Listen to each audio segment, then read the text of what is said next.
দুই ভাইয়ের করুণ কান্না, দুই ভাইয়ের কাকুদুর মিনতির কান্না। ফাতেমার দিলে কোনো আসর দিল না।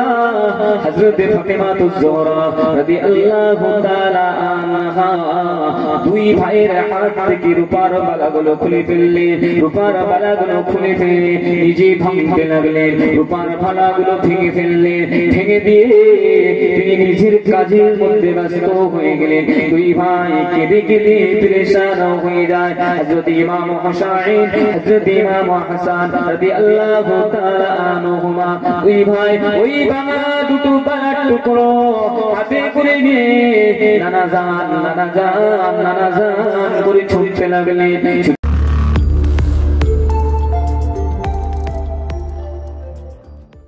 বিনা কারণে মারবেন না, যদি আপনার ক্ষতি করে মারবেন। আল্লাহর ভয় বান্দার, আল্লাহর ভয় বান্দার। একটা হলো হুকুকুল্লাহ, একটা হলো হুকুকুল ইবাদ। আল্লাহর ভয়ের পাশাপাশি বান্দার আপনার আদায় করতে হবে। আরে আপনার বাড়িতে পাশে কুকুরের বাচ্চা হয়েছে, আপনার বাড়িতে বিড়ালের বাচ্চা আছে, ম্যাও ম্যাও প্যাও প্যাও করে কাঁদছে, আপনার সহ্য হচ্ছে না, কাঁদছে তারা, তারা ডাকছে, আপনার সহ্য হচ্ছে না। আমরা কি করি? ব্যাগে করে ভরে নিয়ে ওই মাঠের মাঝখানে পুকুর পাড়াতে জঙ্গলে ছেড়ে দিয়ে চলে আসি আছে নাকি? করি আমরা, ভেবে নিয়েছেন পার পেয়ে যাবো, আমরা মাজার পেয়ে যাবো, পশুর বদলা লাগবে না। ওয়াজ হয়তো কোনদিন শুনেননি। হুকুকুল্লাহ, নামাজ পড়ছেন আপনি, হুকুকুল্লাহ, রোজা করছেন আপনি, হুকুকুল্লাহ, হজ করছেন আপনি, হুকুকুল্লাহ, আল্লাহর এমন করে যাকাত আদায় করছেন, কিন্তু হুকুকুল ইবাদ আল্লাহর সৃষ্টি যাদেরকে আল্লাহ করেছেন তাদেরকে বিনা কারণে কষ্ট দেবে, তাদের হিসাব আল্লাহ আপনার থেকে নেবে। নাজাত কুকুরের বাচ্চাগুলো, বিড়ালের বাচ্চাগুলো ম্যাও ম্যাও করে সারা রাত ধরে কাঁদতে লাগে, মা মা করে কাঁদতে লাগে। মা হারা বাচ্চাগুলো দুধ খেতে পায় না। আপনার বাচ্চাকে যদি আপনার থেকে সরিয়ে দেওয়া হয়, আপনার সন্তানকে যদি মায়ের থেকে সরিয়ে দেওয়া হয়, সেই বাচ্চাটা এক মুহূর্ত মাকে না দেখে থাকতে পারে না গো। তাহলে কি ওই বাচ্চাগুলোকে ওই কুকুরের বাচ্চা, বিড়ালের বাচ্চার কষ্ট হয় না? তাদের কি জবান নাই? অবশ্যই তাদের জবানটা আছে, অবশ্যই তাদের জবান আছে। বুখারী শরীফের একটি হাদিস পাকের মধ্যে নবী পাক সাল্লাল্লাহু আলাইহি ওয়াসাল্লাম বলেছেন, বনি ইসরাঈলের একজন জিনাকারী নারী, একজন নষ্ট নারী, একজন ব্যভিচারী নারী এই যে পানি খাবার জন্য কূপের ধারে গিয়েছেন, দেখতে পেলে একটা কুকুর পানি খাবার জন্য জিভটা বেরিয়ে আসে, কিন্তু পানি কিন্তু খেতে পাচ্ছেন না। কি কারণ? কুয়ার পানিটা অনেকটা নিচু, রোদের প্রখর এত, বালুকাময় মরুভূমিতে এত প্রখর, পানিটা খেতে পাচ্ছে না। ওই ব্যভিচারিণী, জেনাকারিণী মেয়ে, দেখেন আল্লাহ সৃষ্টির প্রতি দয়া করার পর দিলেন, ওই জেনাকারিণী মেয়ে, ওই ব্যভিচারিণী সারা জীবন জেনা করেছে, পরপুরুষকে শান্তি দিয়েছে, পরপুরুষকে আরাম দিয়েছে, নিজেও আরাম পেয়েছে, তার সাথে ইনকাম করেছে অর্থ। সেই জেনাকারী মেয়েটা দেখতেছে কুকুরটা পানি খাবে বলে জিভটা বেরিয়ে গেছে, তার মায়া হয়ে গেল, তার মহব্বত হয়ে গেল। একটা সৃষ্টি কুকুর, এটা একটা সেই মালিকের সৃষ্টি কুকুর, এ পানি খাবে বলে, আমি পানি খাবো বলে আমার কত কষ্ট হচ্ছে না জানি, এর কত কষ্ট হচ্ছে। সঙ্গে সঙ্গে নিজে ওই ওড়নাটা ভিজে দিলে, কূপের মধ্যে ফেলে দিলে, ওড়নাটা পানিতে ভিজে যাবার পরে ওড়নাটা তুলে দিলে, কুকুরের গালেতে নিচড়ে পানিটা খেতে লাগলে। আর কুকুরটা পানিটা খাবার পরে বুখারী শরীফের হাদিস, মানে কুকুরের ভাষাতে ভেউ ভেউ করে আল্লাহর দরবারে মুখটা তুলে ভেউ ভেউ করে আওয়াজ করতে লাগলেন। কুকুরের আওয়াজটা আমার আল্লাহর দরবারে কবুল হয়ে গেছে। একটু মহব্বতে বলুন সুবহানাল্লাহ, এটা আওয়াজ দিয়ে বলুন সুবহানাল্লাহ। ইমাম বুখারী রাহমাতুল্লাহ আলাইহি বলেন, ওই কুকুরের আওয়াজটা ছিল আল্লাহ আপনার বান্দি যদি এত দয়া হতে পারে, আল্লাহ বান্দিকে আপনি ক্ষমা করে দিন, আপনি তো সবথেকে বড় দয়াময়। ওই কুকুরের দোয়াটা আল্লাহ পাক কবুল করে নিয়েছিলেন, কুকুরের দোয়াটা আল্লাহ পাক কবুল করে নিয়েছিলেন। আবার আল্লাহ ওই ব্যভিচারিণী নারীকে গায়েবে আওয়াজ দিয়ে বলতে লাগলেন, ওরে আমার বান্দিরে, ওরে আমার বান্দিরে, তুই সারা জীবন গুনাহ করেছিস, সারা জীবন কবিরা গুনাহ করেছিস, সারা জীবন নোংরাম করেছিস, সারা জীবন জিনার কাজ করেছিস। ওরে আমার বান্দি, তোর দিলে যদি এত মায়া হতে পারে, আমি আল্লাহ আমার কি মায়া নাই, আমি আল্লাহ আমার কি দয়া নাই, যা আমি আল্লাহ তোর ওই কাজের জন্য তোর জিন্দেগীর সমস্ত গুনাহকে মাফ করে দিলাম। আরো জোরে বলো, আমি আর মায়েরা বোনেরা আমার, আপনার বাড়ির কুকুরটা, আপনার বাড়ির পাখিটা, আপনার বাড়ির বিড়ালের বাচ্চাটাকে আপনি বন্দী করে রেখে দিয়েছেন, তাকে যদি খাবার না দেওয়ার জন্য মারা যায়, পানি না খেতে পেয়ে মারা যায়, এমন করে কষ্ট পেয়ে মারা যায়, আপনি তৈরি হয়ে যান আল্লাহর দরবারে বিচারে দাঁড়ানোর জন্য। বুখারী শরীফের হাদিস। যদি ঘোড়া উড়ন্ত কোন পশু পাখিকে বন্দী করে নিয়ে কষ্ট দিয়ে মারা দেয়, কোন মুসলমান মানুষ, কোন ইমানদার মানুষ যদি কষ্ট দেয়, আল্লাহ পাক তার জন্য শাস্তি রেখে দিয়েছে। জিজ্ঞাসা করবেন, শুনছেন না? শুনেন, কে বলেছিল আপনাকে বন্দী করে রাখতে? হুকুকুল্লাহ, হুকুকুল ইবাদ। শুধু নামাজ পড়ে রোজা করে পার পাবো না বাবাজি, কত হক আছে জানেন? সব হক তো আমরা কুরবানি করি, সব আমি মাওলানা সাহেব মনে করছি আলেম হয়ে গেছে, সব একদম জান্নাত দিচ্ছে না সাহেব। জান্নাত পাওয়া খুব সহজ, আবার জান্নাত পাওয়া খুব কঠিন। জান্নাত পাওয়া খুব সহজ, আবার জান্নাত পাওয়া খুব কঠিন। জান্নাতে যাওয়া খুব সহজ যেমন নারীদের জন্য, আবার ওই নারীদেরকে আল্লাহ জাহান্নামে বেশি দেবেন। কেন? ওই নারীরা বেপরদা হবে, ওই নারীরা আমানতের খেয়ানত করবে।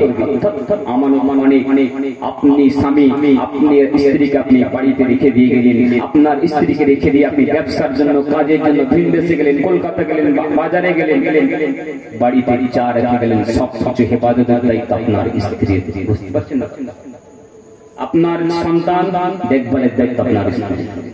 আপনার টাকা, আপনার অর্থ, এক কথায় নিজের স্ত্রীর যৌবনটাকে, নিজের স্ত্রীর ইজ্জতটাকেও যদি সে আপনার অজান্তে যদি ব্যবহার করে অন্য জায়গায় তার দায়িত্ব আল্লাহ তাকে দেবে।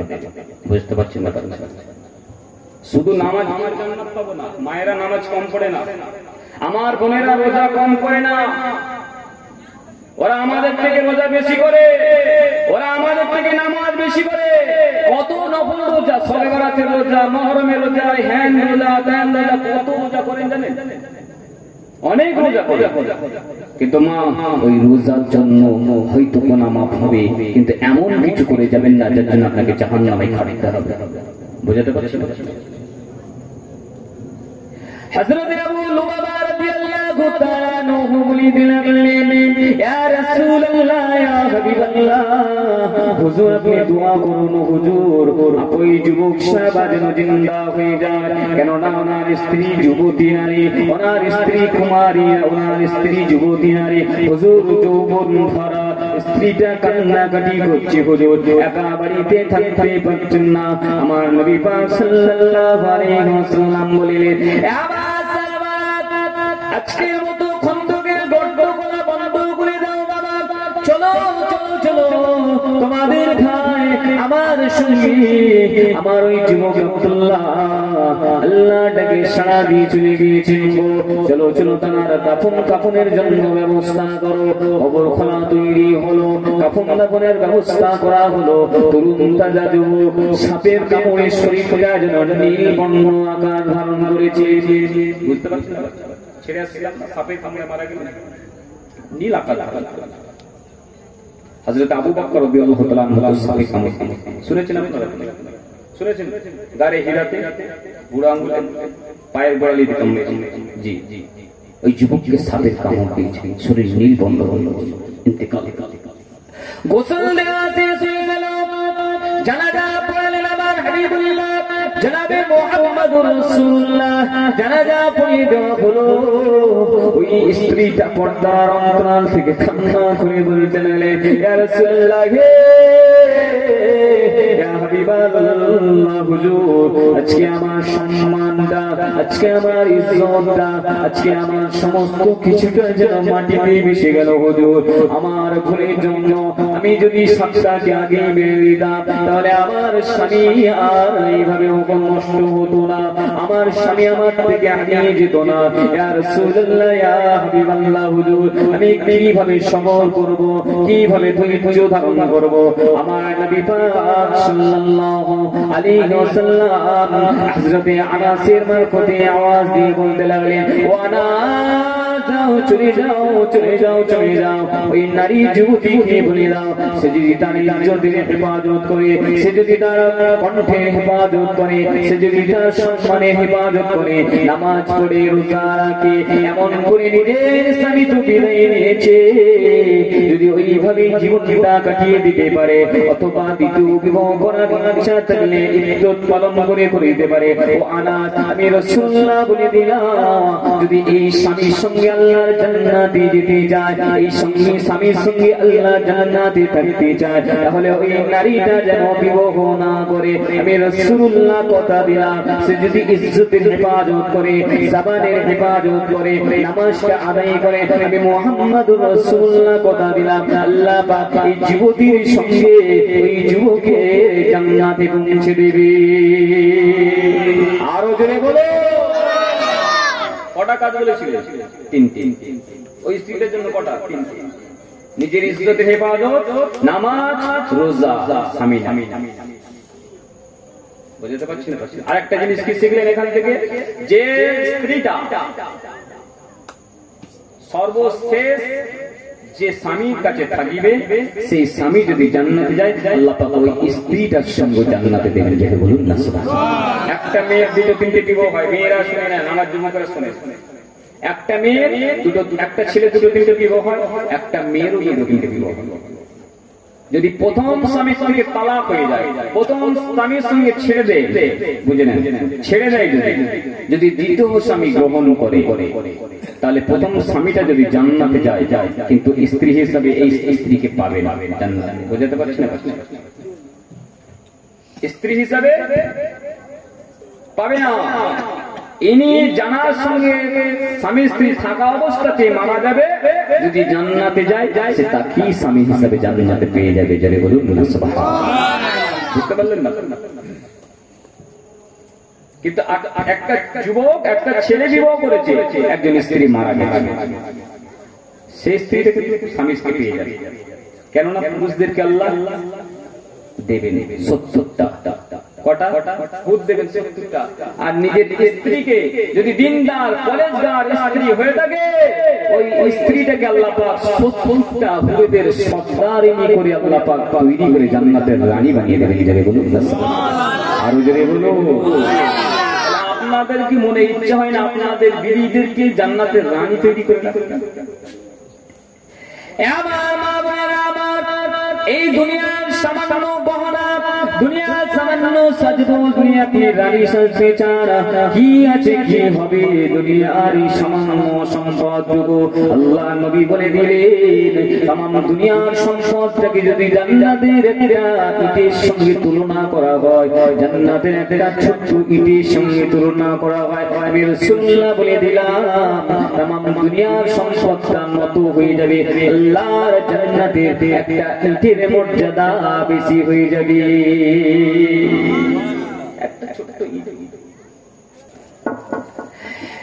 একটা যুদ্ধ থেকে ফিরে আমার নবী হযরতে ফাতেমার বাড়িতে প্রবেশ করার জন্য আগিয়ে চললেন। ইমাম তিরমিজি রাহমাতুল্লাহ আলাইহি বলতে লাগলেন, যখনই আমার নবী কোথায় যুদ্ধে পৌঁছে যেতেন, যুদ্ধে যাবার জন্য বের হতেন, সবার প্রথমে সবার শেষেতে সবার সাথে দেখা করে সবার শেষে ফাতেমার সঙ্গে দেখা করে দেন। আবার যখন যুদ্ধ থেকে কোথায় থেকে ফিরে আসতেন, আমার নবী আমার মদিনার মসজিদে ঢোকার পূর্বে বিবিদের কাছে প্রবেশ করার পরে সবার প্রথমে ফাতেমার বাড়িতে ফাতেমার সঙ্গে কথা বলে তারপরে মদিনার মসজিদে নামাজ পড়িতে তারপরে বিবিদের কাছে পৌঁছে যেতে আল্লাহ নবী একদিন যুদ্ধ থেকে ফিরে আসলেন। হযরতে ফাতেমার ঘরে এসে পৌঁছে গেলেন, দেখতে পেলেন দরজার উপরে একটা পর্দা ঝুলছে, একটা পর্দা ঝুলছে। পর্দাটা ছিল কিছু ডিজাইন করা, নকশা করা ডিজাইন। নানাজান এসেছে, হযরত হাসান হোসেন রাদিয়াল্লাহু তাআলা আনহু দুই ভাই বাড়ির ভেতর থেকে ছুটে ছুটে বেরিয়েছে। নানাজান ধরে হুজুর পাক সাল্লাল্লাহু আলাইহি ওয়াসাল্লামের কাছে পৌঁছে গেছে। হুজুর পাক লক্ষ্য করলেন হযরত ইমাম হাসান হোসেন রাদিয়াল্লাহু তাআলা আনহু হুজুরের হাতেতে রূপোর বালা আছে, দুই ভাইয়ের হাতে চারটে বালা। শুনছেন না? রূপোর বালা। এই রূপো পরা পুরুষদের জন্য জায়েজ আছে না নাই? রূপো পরা পুরুষদের জন্য জায়েজ আছে না নাই? বলুন। আচ্ছা, সোনা পরা আর যারা বিয়েতে সোনা নেয় ওটা মনে হয় জায়েজ আছে। যে কোথাও ওষুধ দেবেন বলুন। এখন করে যুবকেরা তো জলসা শুনে হেদায়েত হয় না, আমি ফোন নেবো না। কিন্তু এখন যারা মা বোনেরা, কিছু মা আমাকে ফোন করে, ভাইজান আমি বলছি ফোন নেবো না, আমার মা বলছে ফোন না নিলে তো দিয়ে দেবো না। আছে নাকি আমার? আচ্ছা, কিছু বাপ আছে এত কষ্ট করে তোকে তৈরি করেছি, এত কষ্ট করে তোর ঘর দর করে দিয়েছি, ফোন নিবি না মানে তোর বোনকে 1 লাখ টাকা দিয়েছি, তোকেও নিয়ে আসতে হবে। যে এসব কথা বলে বলে আমার রাগ, কিছু ভাইয়েরা আমার আবার রাগ এইসব বলবে, ঘটনা বলবে, চলে যাবে, টাকা নিয়ে চলে যাবে, এসব কথা বলতে বলার প্রয়োজন আছে না? যে আছে না? ওই মা গুলো আগে যদি পাড়াতে যদি থাকে খবরটা পৌঁছে দিন, জাহান্নামে যাবার জন্য নামাজ আপনার রেখে দেন, ও রোজা আপনার রেখে দেন, ও হজ রেখে দেন, ও যাকাত রেখে দেন। আপনি যদি খাবার গ্রাস করে টেনে ছিঁড়ে ফেলে আপনার নাজাত নাই যতক্ষণ না মেয়ের মা মেয়ের বাপ আপনাকে ক্ষমা করে। বুঝতে পারছেন? আর ওই হারাম খাবারটা আমি মাওলানা সাহেব আমাকে দাওয়াত করা হলো, আমি ইমাম সাহেব আমাকে দাওয়াত করা হলো, আপনারা আপনাদেরকে দাওয়াত করা হলো, আমরা বিসমিল্লাহ বলতে পারি না। ওর রান ছিটতে লাগলাম, গোশত ছিটতে লাগলাম, খাওয়া যায় হবে? আবার সঙ্গে বিসমিল্লাহ। ইমাম থাকবে, এই ইমাম থাকবে, বলুন। আমার যুবক ভাইরা লা ইয়াদখুলুনাল জান্নাত, আল্লাহ নবী বলে দিয়েছেন জান্নাতে কেউ যেতে পারবে না, জান্নাতে কেউ যেতে পারবে না হাত্তা তুমিনু, যতক্ষণ না আপনার আমার ঈমানটা থাকে। ও যুবক, আপনার নামাজ আপনার কোনো কাজে আসবে না, আপনার রোজা কোনো কাজে আসবে না, এই জলসা দেওয়া কোনো কাজে আসবে না, মরণের সময় ঈমানটা যদি না নিয়ে যেতে পারি। আজ ইমানটা তোমাদের কাছে কখন চলে যায়, কখন আসে, এই খবরটা আমরা জানি না। আপনারা আমাকে কোনো বক্তাকে প্রশ্ন করেছে, আপনারা কি ইমাম সাহেবকে প্রশ্ন করেছে, হুজুর আমার ইমানটা এই মুহূর্তে আছে কিনা আমি বুঝবো কিভাবে? কোনদিন প্রশ্ন করেছে? কেন জানার ইচ্ছা হয় না আপনাদের? একটা বারো কি মনে হয় না আপনার ইমান আছে কিনা আপনি বুঝবেন কিভাবে? আপনি জজ শুনছেন 70 বছর, আপনি জলসা দিচ্ছেন 50 বছর, মাওলানা জলসা করে চলে যাচ্ছে, মুফতি সাহেবরা জলসা করে চলে যাচ্ছে, আপনাকে একবার ক্ষমতা হয় না মাওলানা সাহেব আমার ঈমান আছে কিনা এটা আমি বুঝবো কিভাবে? রাস্তাটা আমাকে বলে দেন। প্রশ্ন করেন, প্রশ্ন করতে হবে না, উত্তর আমি দিয়ে দিচ্ছি। আপনার ঈমান আছে কিনা এটা তখন আপনি বুঝবেন যখন হুজুর পাক সাল্লাল্লাহু আলাইহি ওয়াসাল্লাম একজন সাহাবাকে আমার নবীকে জিজ্ঞাসা করলেন, হুজুর আমার ঈমান আছে কিনা আমি বুঝবো কিভাবে? সাহাবা হুজুর নবীকে বসিয়ে আবু দাউদ শরীফের হাদিস, নবী আমার বললেন যখন তুমি দেখবে তোমার ভালো কাজ করিলে তোমাকে আনন্দ দিচ্ছে, তৃপ্তি দিচ্ছে, যখন তুমি নামাজ পড়িলে তোমাকে তৃপ্তি লাগবে, রোজা করিলে তোমাকে আনন্দ লাগবে, ভালো কথা বলিলে আনন্দ লাগবে, ভালো কাজ করিলে আনন্দ লাগবে, মনে রেখে দিও তোমার মধ্যে ঈমানের নূরটা আছে। যদি বলুন না সুবহানাল্লাহ, এটা আওয়াজ দিয়ে বলুন সুবহানাল্লাহ।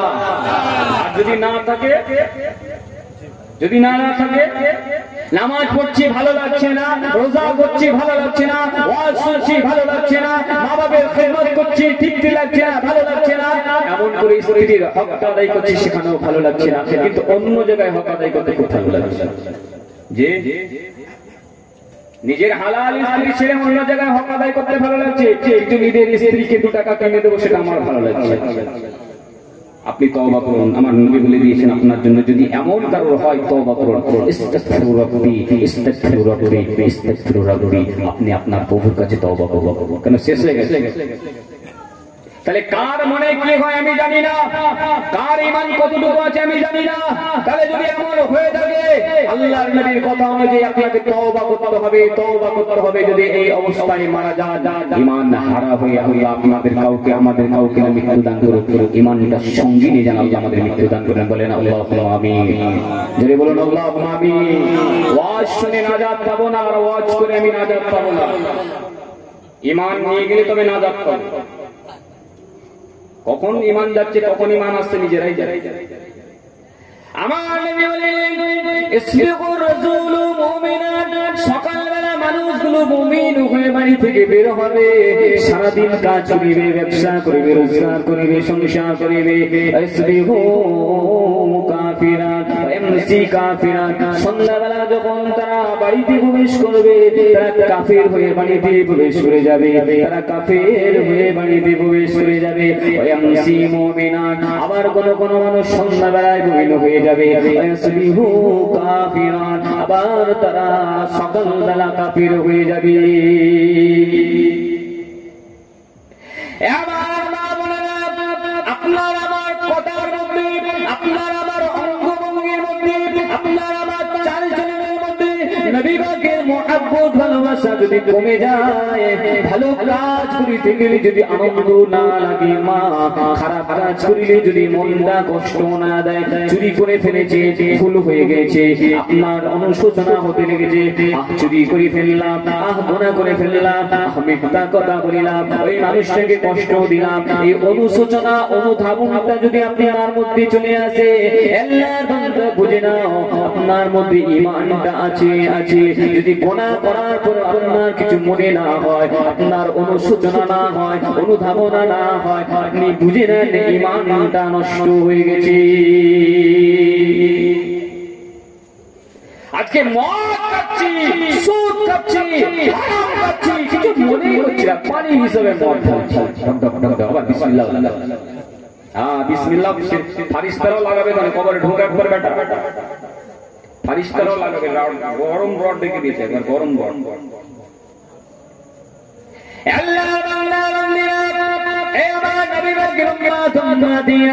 আপনারা নবী পাককে মুহাব্বত করুন, নবী পাককে ভালোবাসুন। নবী পাককে ভালোবাসতে গেলে নবী পাকের সুন্নাতগুলো আদায় করুন, নবী পাকের সুন্নাতটাকে জীবিত করুন। সুন্নাতকে কুরবানি দিয়ে নবী পাককে ভালোবাসা হয় না।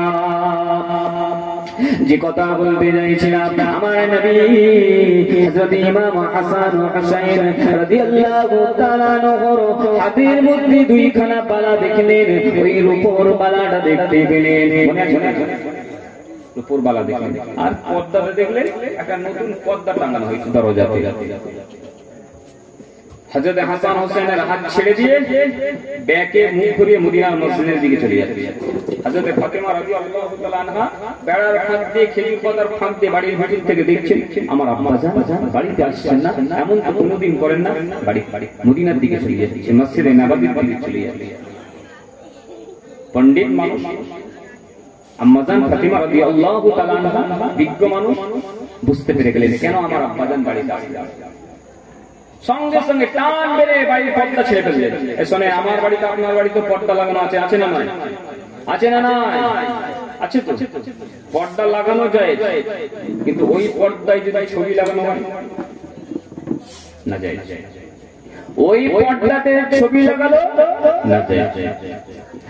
আমার নবী পাক ফিরে চললেন, ইমাম হাসান হোসেন রাদিয়াল্লাহু তাআলা আনহুকে হযরত ফাতেমা বাড়ির ভিতরে রাখলেন। বাবা হাসান, বাবা হোসেন, বাড়িতে চলে এসো বাবা।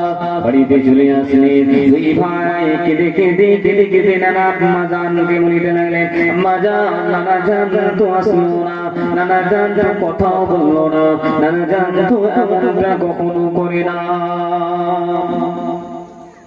দুই ভাইয়ের করুণ ফাতেমার দিলেতে কোনো আসর দিল না। হযরতে ফাতেমাতুজ জোহরা রাদিয়াল্লাহু তাআলা আনহা দুই ভাইয়ের হাত থেকে রূপার বালাগুলো খুলে ফেললেন, রূপার বালাগুলো খুলে ফেলে নিজে ভাঙতে লাগলেন, রূপার বালাগুলো ভেঙে ফেললেন, ভেঙে দিয়ে তিনি নিজের কাজের মধ্যে ব্যস্ত হয়ে গেলেন। দুই ভাই কেঁদে কেঁদে পেরেশান হয়ে যায়। হযরত ইমাম হুসাইন, হযরত ইমাম হাসান রাদিয়াল্লাহু তাআলা আনহুমা দুই ভাই ওই ভাঙা দুটো বালার টুকরো হাতে করে নিয়ে নানা জান নানা জান নানা জান করে ছুটতে লাগলেন। ছুটে ছুটে ছুটে ছুটে গিয়ে আমার নবী পাকের দরবারে পৌঁছে গেলেন। আসসালামু আলাইকুম ইয়া রাসূলুল্লাহ, আসসালামু আলাইকা ইয়া হাবিবাল্লাহ, আসসালামু আলাইকা ইয়া নানা জান। আমার আম্মা জান বালা ভেঙে দিয়েছে, আমার আম্মা জান কথা বলছে পারছেন না, আমার আম্মা জান কিছুই আদর খুঁজছেন না, আমার আম্মা জান আমাদের সঙ্গে ভালো কথা বলছেন না। ও নানা জান আপনি আমাদের বাড়িতে গেলেন না, তাই আমার আম্মা জানের রাগ হয়ে গিয়েছে। আমার আম্মা জান সেই রেগে আমাদের থেকে বালা খুলে ফেলেছে। আমার নানা দেখুন দেখুন আমাদের বালাগুলোকে ভেঙে দিয়েছি। হযরত জাবের রাদিয়াল্লাহু তাআলা আনহু পাশে বসে, আমার নবী জাবের বললেন, জাবের এ জাবের এই দুই বালা দুটো নাও, হাসান হোসেনের থেকে বালা দুটো নাও। মদিনাতে যারা গরীব আছে সেই গরীবদের ঘরে দিয়ে বালাটা সদকা হিসেবে দান করে দাও। জোরে বলুন না সুবহানাল্লাহ, একটু জোরে বলুন সুবহানাল্লাহ, আওয়াজ দিয়ে বলুন না সুবহানাল্লাহ। না আমি ফাঁকায় আওয়াজ দিয়ে যাচ্ছি, বুঝতে পারছেন না? না পাচ্ছেন না? আওয়াজ বুঝতে পারছেন? মানে ডিস্টার্ব হয়নি তো মাইকে? যে দুই ভাইয়ের বালা ভেঙে ফেলেছে, আবার নানার কাছে আবদার নিয়ে গেছে, নানাও নিয়ে আবার দান করে দিল। দুই ভাইয়ের কান্না বরাবরই খেতে মদিনার মসজিদে দুই ভাইয়ের কান্না, সে কান্না আমার আপনার বাড়ির বাচ্চাদের মতো নয়। বাবা সাহাবায়ে کرام হুজুররা দেখছে, কেউ কিছু বলছেন না, নবী বাবু কিছু বলছেন না। আমার নবী থাকতে না পেরে দুই ভাইকে কাছে ডেকে বসে রয়েছে, বাবা আমি মুহাম্মদুর রাসূলুল্লাহর পরিবার, তোমরা আমি মুহাম্মদুর রাসূলুল্লাহর পরিবারেরা তারা এরকম আভিজাত্য নিয়ে, তারা এইরকম মানে কি বলা যায় আভিজাত্য মানে বিলাসিতা নিয়ে জীবন যাপন করবে, আমি মুহাম্মদুর রাসূলুল্লাহ পছন্দ করি না। আজ কি বিলাসিতা নাই আমাদের ঘরে?